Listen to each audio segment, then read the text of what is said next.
శారద భూమితో మాట్లాడడానికి ల్యాండ్‌లైన్‌కి కాల్ చేయడంతో "చెప్పండి ఆంటీ ఎలా ఉన్నారు?" అని భూమి మాట్లాడుతూ ఉంటుంది. "అమ్మ భూమి బాగానే ఉన్నాను కానీ నేను నీతో మాట్లాడాలి అమ్మా. వెంకటేశ్వర స్వామి టెంపుల్‌కి వస్తావా? నీతో మాట్లాడాలి" అని శారద చెప్తుంది. దాంతో భూమికి అర్థమైపోతుంది. ఆయన నన్ను ప్రేమిస్తున్నాడని చెప్పేశాడు కదా!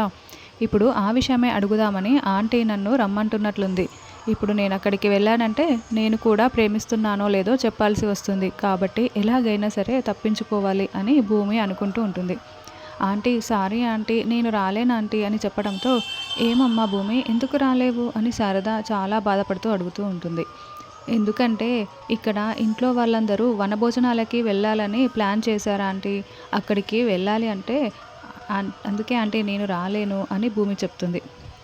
వనభోజనాలకా? ఎక్కడికి వెళ్తున్నారమ్మా భూమి అని శారద అడగడంతో కావాలనే భూమి ఎక్కడికి వెళ్తున్నామో చెప్పకుండా ఏమో తెలియదు ఆంటీ ఇంకా ఎక్కడికి వెళ్ళేది ఫిక్స్ అవ్వలేదు. సరే ఆంటీ ఉంటాను అని ఫోన్ పెట్టేస్తుంది. తర్వాత నక్షత్ర గగన్కి ఫోన్ చేసి బావా మేమందరము వనభోజనాలకి వికారాబాద్ వెళ్తున్నాం.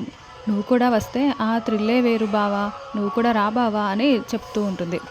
నేను రాను అని గగన్ ఒకటేసారి ఇంకేమీ మాట్లాడకుండా ఫోన్ పెట్టేస్తాడు.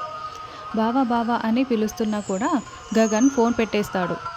భూమి రావట్లేదని శారద బాధపడుతూ ఉంటే అప్పుడే గగన్ హాల్లోకి వచ్చి అమ్మ నాకు ఆఫీస్కి టైం అయింది, అర్జెంట్ మీటింగ్ ఉంది, నేను వెళ్తున్నాను అని గగన్ చెప్తూ ఉంటే గగన్ ఒక్క నిమిషం ఆగరా, మనం వనభోజనాలకి వెళ్దాము అని శారద అంటుంది.